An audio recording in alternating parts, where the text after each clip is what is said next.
ওম শান্তি।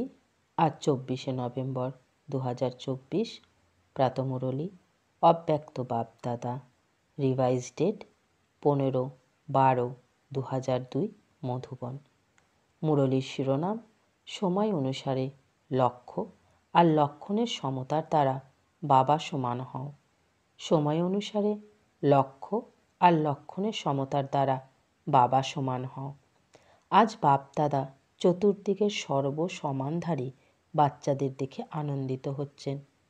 এই সঙ্গমে তোমরা সব বাচ্চার যে সমান প্রাপ্ত হয়, তার থেকে বড় সমান সারা কল্পে কোনো আত্মার প্রাপ্ত হতে পারে না। কত বড় সমান সেটা জানো তোমরা? সমানের নেশা কত বড়, এটা তোমাদের স্মৃতিতে থাকে। সমানের মালা অনেক বড়। এক একটা দানা গুনে যাও আর সমানের নেশায় লাভলীন হয়ে যাও। এই সমান অর্থাৎ টাইটেলস স্বয়ং বাপদাদার দ্বারা প্রাপ্ত হয়েছে। পরমাত্মার দ্বারা সমান প্রাপ্ত হয়। সেই জন্য এই সমানের আধ্যাত্মিক নেশা নাড়িয়ে দিতে পারে এমন কোনো অথরিটি নেই, কারণ এই প্রাপ্তি হয়েছে অলমাইটি অথরিটি দ্বারা।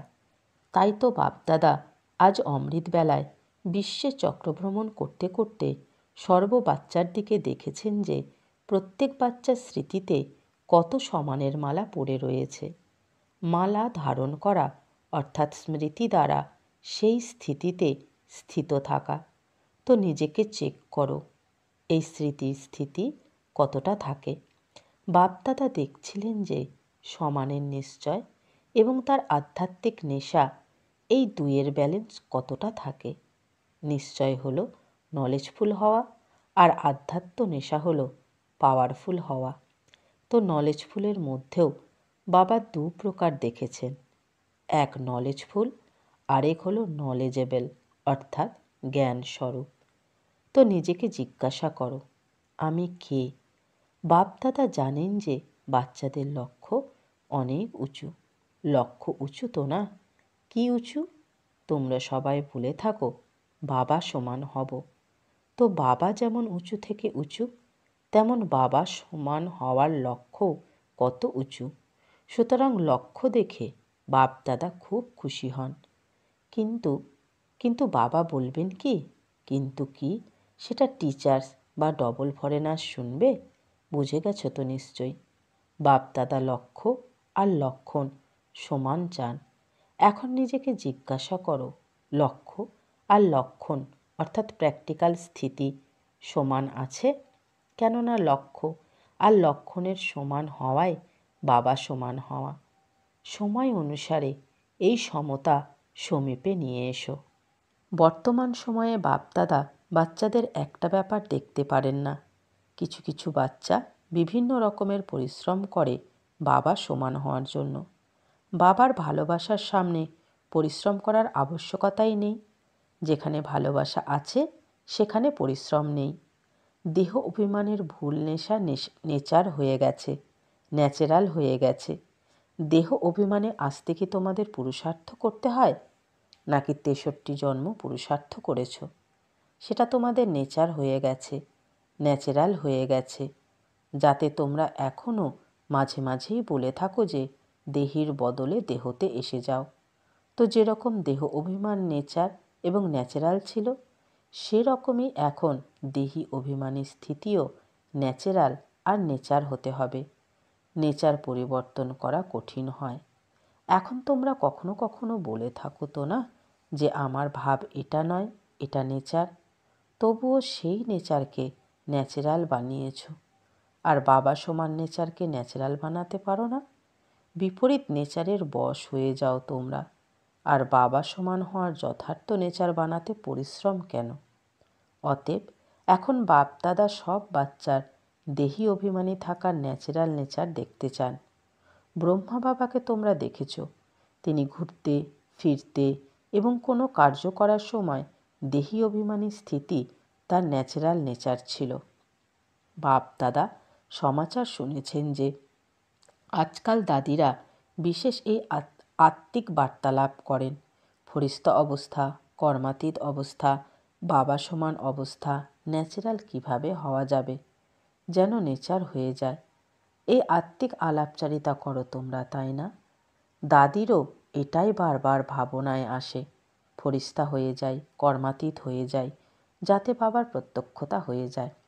সুতরাং ফরিস্তা হওয়া এবং নিরাকারী কর্মাতীত অবস্থা হওয়ার বিশেষ সাধন হল নিরঅহংকারী হওয়া।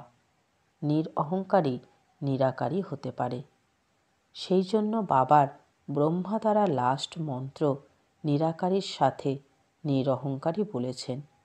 শুধু নিজের দেহ কিংবা অন্যের দেহের ফাঁদে আটকে যাওয়া, সেটাকেই দেহ অহংকার কিংবা দেহবোধ বলা হয় না।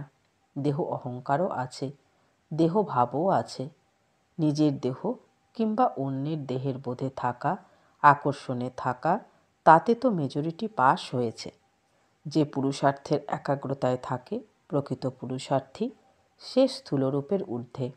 কিন্তু দেহভাবের অনেক সূক্ষ্মরূপ আছে। নিজেদের মধ্যে তার লিস্ট বের করো। বাপদাদা আজ বলেননি, আজ এতটা ইশারা অনেক। কেননা সবাই বিচক্ষণ তোমরা। তোমরা সব কিছু জানো তো না? যদি সবাইকে জিজ্ঞাসা করা হয় না, তখন সবাই খুব চাতুরীর সাথে বলবে। কিন্তু বাপদাদা কেবল ছোট্ট সহজ পুরুষার্থ বলেন। সদা মন, বচন, কর্ম, সম্বন্ধ সম্পর্কে লাস্ট মন্ত্রের 3 শব্দ নিরাকারী, নিরঅহংকারী, নির্বিকারী সদা স্মরণে রাখো। সংকল্প যদি করছো তবে চেক করো মহামন্ত্র সম্পন্ন হয়েছে কিনা।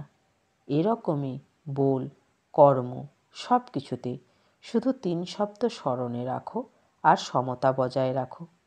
এটা সহজ তো না? বাবা এটা বলেন না যে সম্পূর্ণ মুরলী স্মরণ করো, শুধু 3 শব্দ। এই মহামন্ত্র সংকল্পকেও শ্রেষ্ঠ বানিয়ে দেবে। বাণীতে নিরহংকারিতা নিয়ে আসবে, কর্মে আনবে সেবাভাব, সম্বন্ধ সম্পর্কে সদাশুভ ভাবনা, শ্রেষ্ঠ কামনার বৃত্তি তৈরি করবে। বাপ দাদা সেবার সমাচার শোনেন। সেবাতে আজকাল তোমরা ভিন্ন ভিন্ন কোর্স করিয়ে থাকো, কিন্তু একটা কোর্স এখনও বাকি রয়ে গেছে। সেটা হলো সব আত্মার মধ্যে যে শক্তির প্রয়োজন, সেই ফোর্সের অর্থাৎ কার্যকারিতার কোর্স করাও। শক্তি ভরণের কোর্স বাণী দ্বারা শোনানোর কোর্স নয়, বাণীর সাথে সাথে শক্তি ভরণের কোর্সও প্রয়োজন। কেবল ভালো ভালো যেন না বলে, বরং এমন যার দ্বারা তারা ভালো হয়ে যায়। যেন এটা বর্ণন করে যে আজ আমার শক্তিকণা প্রাপ্ত হয়েছে। শক্তির কণা যদি অনুভবও হয়, তবে সেই আত্মাদের জন্য সেটা অনেক। কোর্স করাও, কিন্তু আগে নিজেকে করিয়ে তারপরে বলো। তো শুনেছ বাপদাদা কী চান? লক্ষ্য আর লক্ষণকে সমান বানাও। সকলের লক্ষ্য দেখে বাপদাদা অনেক অনেক খুশি হন। এখন শুধু বাবা সমান বানাও, তবে বাবা সমান সহজেই হয়ে যাবে। বাপদাদা তো বাচ্চাদেরকে সমান হওয়া থেকেও উঁচু, এমনকি নিজের থেকেও উঁচু দেখেন। সদা বাপদাদা বাচ্চাদেরকে মাথার মুকুট বলে থাকেন। মুকুট তো মাথা থেকেও উঁচু হয়, তাই না? টিচার্স মাথার মুকুট তোমরা। টিচারদের প্রতি দেখো কত টিচার্স, এক গ্রুপে এত টিচার্স, তবে সব গ্রুপে কত টিচার্স হবে? টিচার্স বাপদাদার একটা আশা পূর্ণ করার সংকল্প করেছে, কিন্তু সামনে নিয়ে আসেনি। জানো তোমরা কোনটা? এক, বাপদাদা বলেছেন যে এখন সব ওয়ারিশের মালা বানাও। যারা ওয়ারিশ তাদের মালা, জেনারেল মালা নয়।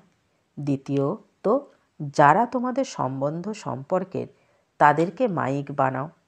তোমরা ভাষণ দিও না, কিন্তু তারা যেন তোমাদের পক্ষের মিডিয়া তৈরি হয়। নিজের মিডিয়া বানাও। মিডিয়া কী করে? ভুল হোক কিংবা ঠিক হোক, তার আওয়াজ ছড়িয়ে দেয় তো না? সুতরাং এমন মাইক তৈরি করো যারা প্রত্যক্ষ তার আওয়াজ যেন মিডিয়ার মতন ছড়িয়ে দেয়। তোমরা বলবে ভগবান এসে গেছেন, ভগবান এসে গেছেন। তারা এটাকে কমন বলে মনে করে, কিন্তু তোমাদের পক্ষে অন্য কেউ বলবে, অথরিটির সাথে বলবে। প্রথমে তারা তোমাদের শক্তিরূপে প্রত্যক্ষ করাবে। যখন সমূহ শক্তি প্রত্যক্ষ হবে, তখন বাবা প্রত্যক্ষ হবেন। সুতরাং বানাও, মিডিয়া প্রস্তুত করো, তখন দেখব। করেছ? আচ্ছা ঠিক আছে। মালা ছাড়ো, না হয় বালাই হলো। প্রস্তুত করেছো তোমরা? হাত ওঠাও যারা এমন প্রস্তুত করেছো। বাপদাদা দেখবেন কাকে প্রস্তুত করেছো। আচ্ছা, সাহস তো রেখেছো। শুনেছ টিচারদের কি করতে হবে? শিবরাত্রিতে ওয়ারিশ কোয়ালিটি প্রস্তুত করো, মাইক প্রস্তুত করো। তারপর আগামী বছরে শিবরাত্রিতে সবার মুখ থেকে এই আওয়াজ যেন বের হয়, শিব বাবা এসে গেছেন। এরকম শিবরাত্রি উদযাপন করো। প্রোগ্রাম তো খুব ভালো বানিয়েছ। প্রোগ্রাম সবাইকে পাঠিয়েছ তো না? প্রোগ্রাম তো ঠিক বানিয়েছ, কিন্তু প্রতিটা প্রোগ্রাম থেকে যেন কোনো মাইক প্রস্তুত হয়, কোনো ওয়ারিশ প্রস্তুত হয়। এই পুরুষার্থ করো। ভাষণ দিলে আর চলে গেলে এমন নয়। এটা তো ৬৬ বছর হয়ে গেছে, আর সেবারও ৫০ বছর উদযাপন করেছ। এখন শিবরাত্রির ডায়মন্ড জুবিলি উদযাপন করো। এই ২ প্রকারের আত্মা প্রস্তুত করো। তারপর দেখো কারা নাকারা বাজে কিনা। থোড়াই তোমরা নাকারা বাজাবে? তোমরা তো সব দেবী, সাক্ষাৎকার করাবে। যারা নাকারা বাজাবে তাদের প্রস্তুত করো। যারা প্র্যাকটিক্যালি গীত গাইবে, শিব শক্তি এসে গেছে। শুনেছ শিবরাত্রিতে তোমাদের কি করতে হবে? কেবল ভাষণ দিয়েই শেষ করে দিও না। তারপরে তোমরা লিখবে, বাবা ৫০০, ১০০০, লাখো লোক এসে গেছে। এসে গেছে সেই বার্তা তো দিয়েছ, কিন্তু ওয়ারিশ কত বের হয়েছে, মাইক কত হয়েছে, এখন সেই সমাচার দাও। যা তোমরা এখনো পর্যন্ত করেছ, ভূমি বানিয়েছ, বার্তা দিয়েছ, বাবা সেটাকে ভালো বলেন। সেই সেবা ব্যর্থ যায়নি, সেটা শক্তিশালী হয়েছে। প্রজা তো তৈরি হয়েছে, রয়্যাল ফ্যামিলি তো তৈরি হয়েছে, কিন্তু রাজা রানীও তো প্রয়োজন। সিংহাসনে থাকা রাজা রানী নয়, রাজা রানীর সাথে ওখানে দরবারের রাজা সমান আকর্ষণীয় যারা, তারা বসে, সেই রকম তো প্রস্তুত করো। রাজ দরবার যেন সৌন্দর্যমণ্ডিত হয়ে যায়। শুনেছ শিবরাত্রিতে তোমাদের কি করতে হবে? পাণ্ডব শুনছ তোমরা? হাত তোলো, মনোযোগ দিয়েছ, এটা ভালো। বড় বড় মহাবীর বসে আছে, বাপদাদা খুশি হন। এটাও হৃদয়ের ভালোবাসা। কেননা তোমাদের সবার সংকল্প চলে তো না, প্রত্যক্ষতা কবে হবে, কবে হবে, তো বাপদাদা শুনতে থাকেন। মধুবনের তোমরা কি শুনেছ? মধুবন নিবাসী শুনেছে। মধুবন, শান্তিবন, যারা জ্ঞান সরোবরের, সবাই মধুবন নিবাসী। আচ্ছা, মধুবন থেকে নাকারা বাজবে। কোথা থেকে নাকারা বাজবে? বাচ্চাদের উত্তর, দিল্লি থেকে। বাবা বলেন মধুবন থেকে নয়, বলো ৪ দিক থেকে। একদিক থেকে বাজবে না, মধুবন থেকেও যখন বাজবে তখন চতুর্দিক থেকে বাজবে। আর তখনই কুম্ভকর্ণ জাগবে। মধুবনের তোমরা যেভাবে সেবাতে অক্লান্ত হয়ে সেবার পার্ট প্লে করছো না, ঠিক সেভাবেই এই মনসা সেবাও করতে থাকো। শুধু কর্মনা নয়, মনসা, বাচা, কর্মনা, এই ৩ সেবা তোমরা তো করছোই, আরও বেশি করো। আচ্ছা, মধুবনের তোমরা ভুলে যাওনি। যারা মধুবনের তারা ভাবছ বাপদাদা মধুবনে আসেন, কিন্তু মধুবনের নাম নেন না। মধুবন তো সদা স্মরণে থাকেই। মধুবন না থাকলে তাহলে এরা কোথায় আসতো? তোমরা সেবাধারীরা যদি সেবা না করতে, তাহলে এরা কিভাবে খেত, কিভাবে থাকতো? তাই তো মধুবনের যারা, তাদেরকে বাপদাদাও হৃদয়ে স্মরণ করেন এবং হৃদয়ের আশীর্বাদ দেন। আচ্ছা, মধুবনের জন্যও ভালোবাসা, টিচার্সের জন্যও ভালোবাসা, মিষ্টি মিষ্টি মাতাদের জন্যও ভালোবাসা, এবং সাথে মহাবীর পাণ্ডবদেরও ভালোবাসা। পাণ্ডবদের ছাড়া গতি নেই, সেই জন্য চতুর্ভুজের মহিমা বেশি। পাণ্ডব আর শক্তি, দুইয়ের কম্বাইন্ড রূপ বিষ্ণু চতুর্ভুজ। আচ্ছা, মধুবনের পাণ্ডবরা নেশা আছে তোমাদের? বিজয়ের নেশা, অন্য নেশা নয়। এটা ভালো। পাণ্ডব ভবনে মেজরিটি পাণ্ডব। পাণ্ডব যদি না থাকতো তবে তোমাদের সবার মধুবনে আনন্দ হতো না। সেই জন্য বাহবা মধুবন নিবাসীদের, তোমাদের আনন্দের সঙ্গে দিন যাপন করায়, খাওয়ায় এবং ওড়ায়। আজ বাপদাদা মধুবন নিবাসীদের অমৃতবেলা থেকে স্মরণ করছেন। হয় তোমরা এখানে আছো, নয়তো উপরে বসে আছো, কিংবা যারা মধুবনের তাদের কেউ এখানে ডিউটিতে আছে। কিন্তু চতুর্দিকের মধুবন নিবাসীদের অমৃতবেলা থেকে বাবা স্মরণ দিয়েছেন। বাপদাদা যে আধ্যাত্ম এক্সারসাইজ দিয়েছেন তা সারাদিনে কতবার করো আর কত সময় করো। নিরাকারী আর ফরিস্তা, বাবা আর দাদা, এই মুহূর্তে নিরাকারী, পর মুহূর্তে ফরিস্তা স্বরূপ। দুইয়ের মধ্যে দেহবোধ নেই। তো দেহবোধের ঊর্ধ্বে যদি থাকতে হয় তবে কর্ম করাকালীনও নিজের ডিউটি করতে করতেও এই এক্সারসাইজ 1 সেকেন্ডে অভ্যাস করতে পারো। এটা যেন এক ন্যাচারাল অভ্যাস হয়ে যায়। এই মুহূর্তে নিরাকারী, পর মুহূর্তে ফরিস্তা। আচ্ছা, বাপ দাদা ড্রিল করালেন, এরকম নিরন্তর ভব। চতুর্দিকে বাপদাদার স্মরণে মগ্ন হয়ে বাবা সমান হওয়ার লক্ষ্য এবং লক্ষণ সমান বানায়। যারা সায়েন্সের সাধনের সাথে দিন বা রাত জেগে কোনায় কোনায় বসে আছে, সেই বাচ্চাদেরও বাপদাদা স্মরণে স্নেহসুমন, অভিনন্দন আর হৃদয়ের আশীর্বাদ দিচ্ছেন। বাপদাদা জানেন এই সময় সবার হৃদয়ে দিলারাম বাবার স্মৃতি সমাহিত হয়ে আছে। প্রতিটা কোণে কোণে বসে থাকা বাচ্চাদের বাপদাদা তাদের পার্সোনাল নামে স্মরণে স্নেহসুমন দিচ্ছেন। নামের মালা জপতে গেলে তো রাত শেষ হয়ে যাবে। বাপদাদা সব বাচ্চাকে স্মরণ দিয়ে থাকেন, সেটা পুরুষার্থে যে কোনো নম্বর হোক। কিন্তু বাপদাদা সদা সব বাচ্চার শ্রেষ্ঠ সমানকে স্মরণ স্নেহ জানান এবং নমস্কার করেন। স্মরণ স্নেহ দেওয়ার সময় বাপদাদার সামনে চতুর্দিকের সব বাচ্চা স্মরণে থাকে। কোনো একটা বাচ্চাও কোনো কোনায়, গ্রামে, শহরে, দেশে, বিদেশে যেখানেই আছে, বাপদাদা তাদেরকে সমান স্মরণ করিয়ে স্মরণে স্নেহসুমন দেন। সবাই স্মরণ স্নেহের অধিকারী, কেননা বাবা বলেছেন। সুতরাং তোমরা অবশ্যই স্মরণ স্নেহের অধিকারী। সম্মুখে থাকা তোমাদের সবাইকেও বাপদাদা সমানের মালাধারী স্বরূপে দেখছেন। সবাইকে বাবা সমান সমান স্বরূপে স্মরণে স্নেহসুমন আর নমস্কার। আমরা আত্মারূপী বাচ্চারা আমাদের মাতা পিতা বাপ দাদাকে জানাই স্মরণে স্নেহসুমন, সুপ্রভাত আর নমস্কার। ধন্যবাদ বাবা, ধন্যবাদ। দাদিজির সাথে ঠিক হয়ে গেছো, এখন কোনো অসুস্থতা নেই, পালিয়ে গেছে। ওটা শুধু দেখানোর জন্য এসেছে, যা সবাই যেন দেখে যে আমাদের কাছেও আসে। তো এটা কোনো বড় বিষয় নয়। দাদিরা সবাই খুব ভালো পার্ট প্লে করছেন। বাপ দাদা সবার পার্ট দেখে খুশি হন। নির্মল শান্তা দাদির সাথে, তুমি আদি রত্ন তো না, অনাদি রূপেও নিরাকারী বাবার সমীপে আছো, সাথে সাথে থাকো এবং আদি রূপেও রাজ দরবারের সাথী। রয়্যাল ফ্যামিলিতেও তুমি সদা রয়্যাল, আর সঙ্গমেও আদি রত্ন হওয়ার ভাগ্য প্রাপ্ত হয়েছে। তাই তো ভাগ্য অনেক বড়। ভাগ্য আছে, তাই না? তোমার উপস্থিতি সবার জন্য বরদান। বলো বা না বলো, কিছু করো বা না করো, কিন্তু তোমার উপস্থিতি সবার জন্য বরদান। আচ্ছা, ওম শান্তি। বরদান। বাবা আজ আমাদের বরদান দিচ্ছেন লৌকিক অলৌকিক জীবনে সদা স্বতন্ত্র হয়ে পরমাত্ম সাথের অনুভব দ্বারা নষ্টমোহ ভব। লৌকিক অলৌকিক জীবনে সদা স্বতন্ত্র হয়ে পরমাত্ম সাথের অনুভব দ্বারা নষ্টমোহ ভব।